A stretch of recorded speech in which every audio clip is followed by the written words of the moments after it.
Today, on Be Something Wonderful, become a manifesting powerhouse.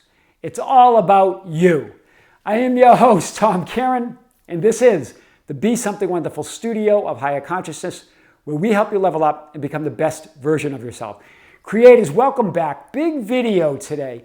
2 different clients that really have become manifesting powerhouses. They really are providing master classes in manifesting. I want to talk about the first one. I met with her once before, and yesterday was our second time, one of 3 that we're going to have together.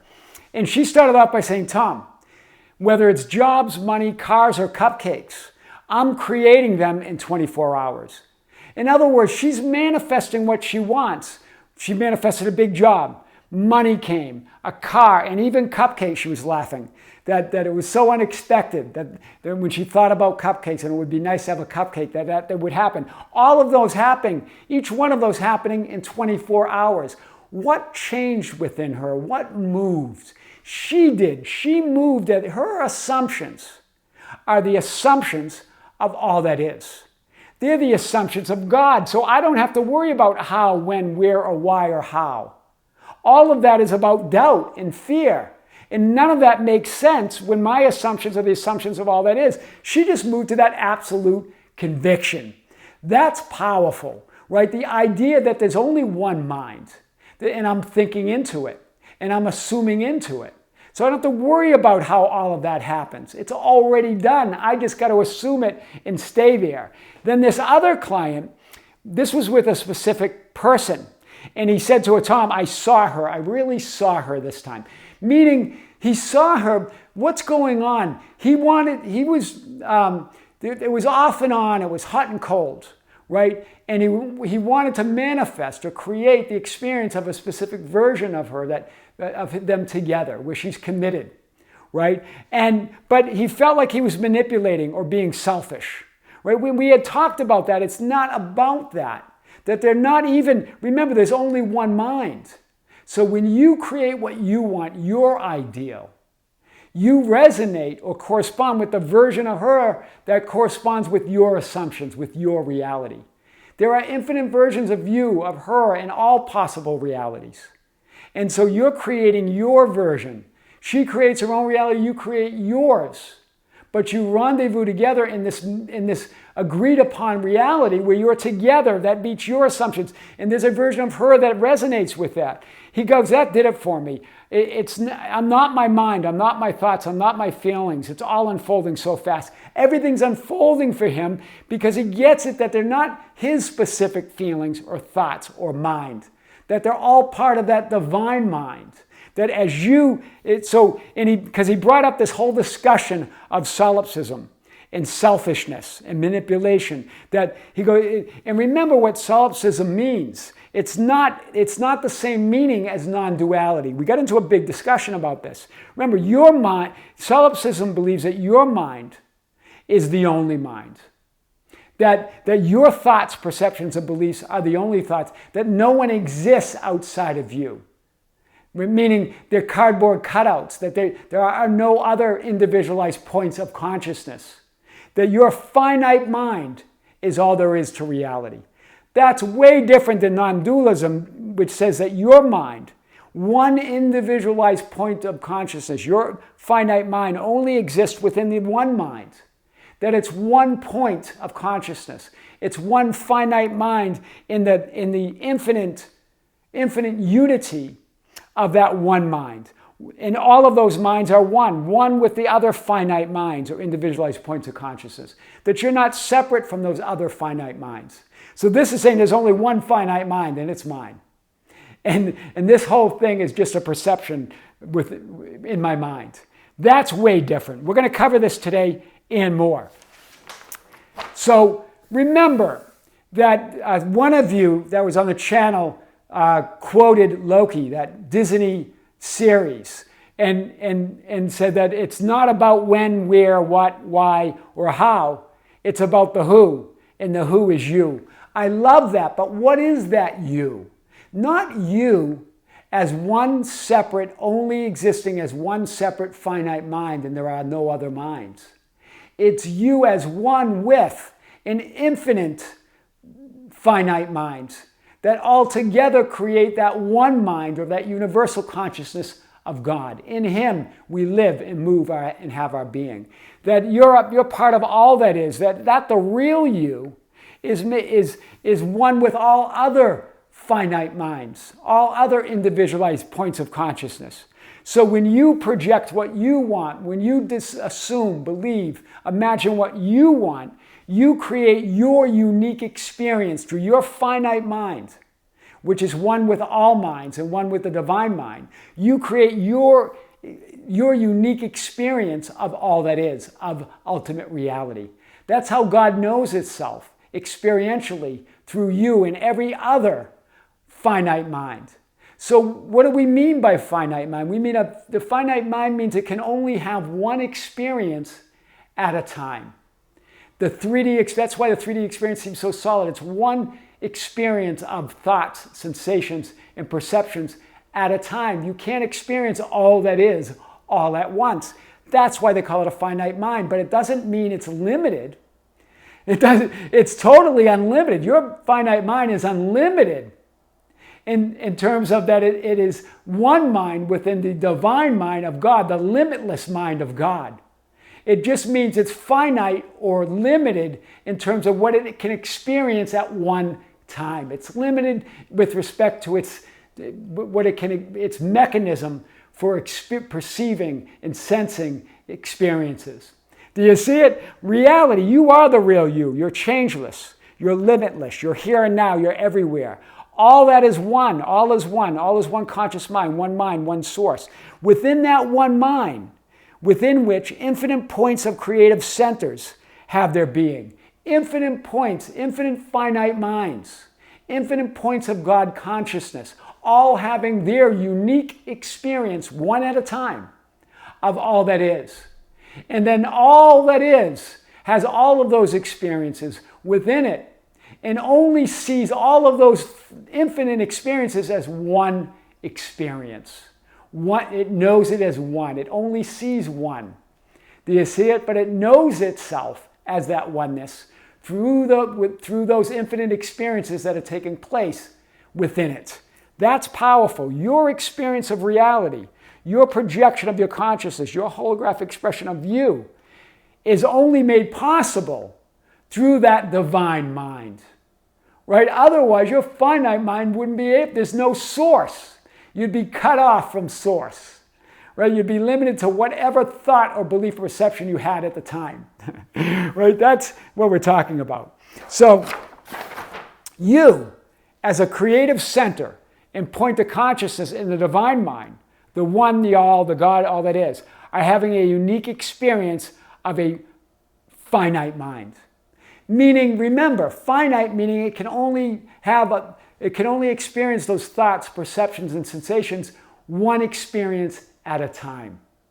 It's finite in that way, but it's unlimited in terms of the number of thoughts, perceptions, sensations, experiences that it can have, because it's not source. The divine mind is source.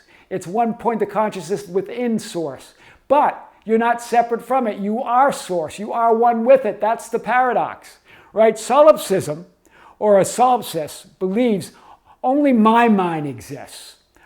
Only my mind's the only mind that exists. Everybody else is a cardboard cutout. They don't exist at all. Only my experience, only my thoughts and feelings and perceptions and sensations. Do you see it? That's the opposite of non-duality. That's the truth. That's being self-centered. That's selfish. You're the only one there is. That's the true meaning of selfishness. But when we talk about being selfish or centered in self, we're talking about being centered in the divine mind. Being selfish, meaning being selfish is a good thing when you know that you're a center in the divine mind and that yourself is one aspect of that infinite divine self that has its being in the divine mind of God, or all that is. That's big, right? Non-duality states there's only one consciousness, and that is the one reality of all that is. There's only one mind, but within that mind are infinite finite minds, or infinite points of consciousness, all calling forth their own unique experience of all that is, right? So all that is knows itself experientially. Because all it is, as awareness, as knowingness, can only see unity, can only see oneness. That's how. That's powerful. The finite mind is limited to certain thoughts, perceptions, and sensations, or a 3D experience at one time. That's what finite means. It can only have it one at a time. It can only have one experience of those thoughts, perceptions, and sensations one at a time. But those thoughts, perceptions, sensations, in other words, what are thoughts, sensations, and perceptions? They're knowing, they're awareness, they're consciousness. But that consciousness, that knowing, is the source of that is the greater knowing, the greater awareness. Your knowing is part of the greater knowing. Your thoughts, perceptions, and sensations are part of the greater knowing of God. The knowing or the awareness of the divine mind within which they are known or out of which they are created is limitless. So while your experience of it might be limited to one experience at a time, what you can experience is unlimited. You can have unlimited experiences, and that's how God knows itself experientially. That's how all that is knows itself experientially. There are infinite finite minds, right, that live and move and have their being or exist in that one mind. That's non-duality. That's the opposite of solipsism, of believing that you're the only mind there is, right? You're in the universal mind. Your finite mind perceives separation, but only to the extent because it can only perceive or experience one experience at a time. That's why it feels so separate, but that experience is not separate from all experiences, all other experiences from the points of consciousness of God. Right? Infinite experiences. The divine mind only knows unity. It can only know it as one experience. Knowingness or awareness can't be divided up. It doesn't see infinite forms. It doesn't see the multiplicity of forms. It only sees knowingness, and awareness only sees oneness. So your knowing, in the same way, you can only know one experience at a time. That's the same with the divine mind. But it knows all of those infinite experiences as one experience. Do you see that? So in your mind, in your finite mind, you have one experience at a time. That's all knowing or awareness can do. It doesn't see multiplicity. But that infinite experience is part of all the other infinite experiences. And the divine mind knows that as one experience, as unity. Whew. Big today, right? So your thoughts, perceptions, and sensations is your experience of reality. Your finite mind is limited to one experience at a time. One experience of thoughts, sensations, and perceptions, or knowingness. Right? Remember, it's knowingness, it's awareness. That awareness can't see multiplicity, so it can only see one experience at a time. But what you can know or experience is unlimited, because that knowing, that same knowing, is awareness itself, is limitless. So it can know infinite experiences. And just as your finite mind can know one experience at a time, the divine mind knows all infinite experiences of all the infinite finite minds as one experience, one knowingness, one awareness. That's what makes it work. That's what gives it all the power, all the knowing. Here and now. That's what makes us totally limitless beings. Powerful. So solipsism, this is the first definition in the dictionary. The quality of being very self-centered or selfish. Yeah! Believing you're the only mind. Your finite mind, your thoughts right now, your perceptions, experiences are the only experiences there is. Right? And then it talks about the second definition as believing there's only one mind. There's only me, my mind. There's only my thoughts, my perceptions and sensations. Right? There's nothing outside of my knowing or experience. Right? But remember, there's no out there. That's different. We're talking about, you're saying your mind is it. We're saying that the true divine meaning of being self-centered, selfish, is to recognize yourself, the real you, the I, as the center of the divine mind, but one with all other infinite points of consciousness, with all other finite minds, one with all others. It's not yours, is not the only finite mind. You're one with all other points of consciousness, all other finite minds, infinite experiences of all that is. Your knowing, your experience of thoughts, perceptions, and sensations is not separate from any other experience. Whew. Do you see it? That's what really, that first client that I talked about, the one that's making these assumptions in 24 hours, really gets this knowingness. There's a conviction within her that she gets it, that it's not her responsibility. She's not a separate finite mind that has to make things happen.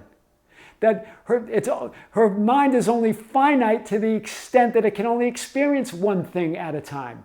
But the infinite mind of which she is one, and from where she comes, can experience everything all at once. It knows everything, so she just leaves it to that.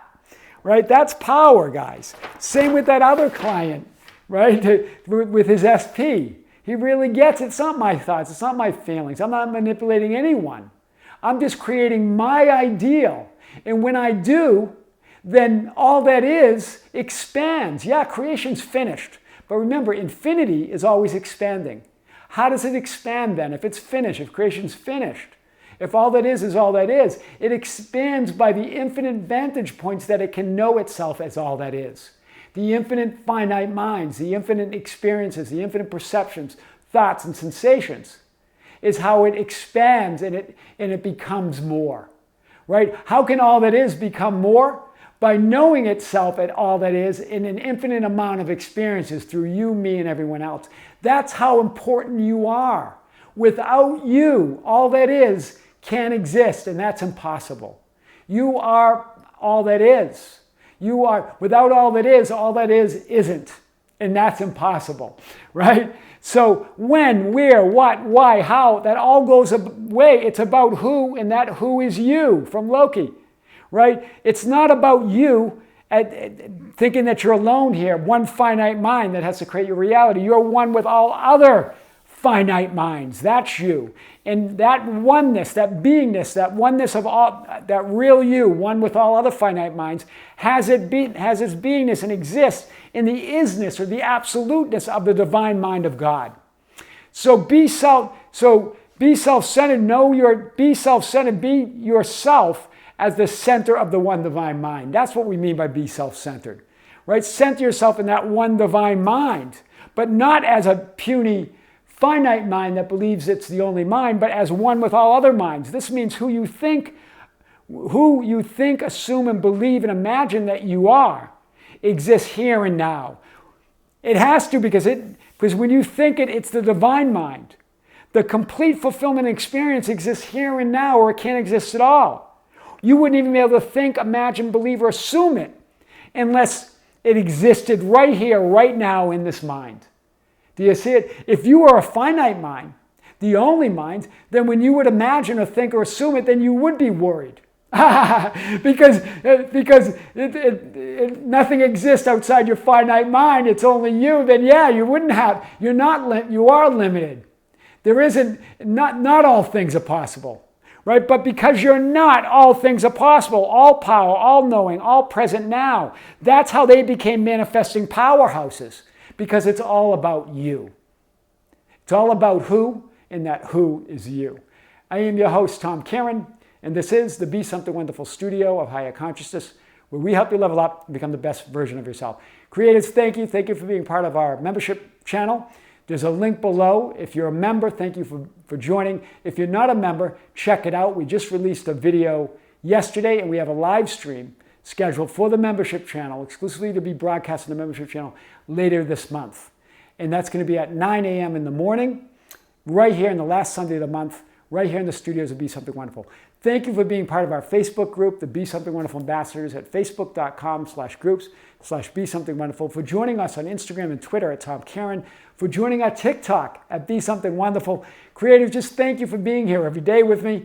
Until next time, with great love, with great light, and infinite gratitude, this is Tom with Be Something Wonderful in the studios in Las Vegas. We'll see you soon.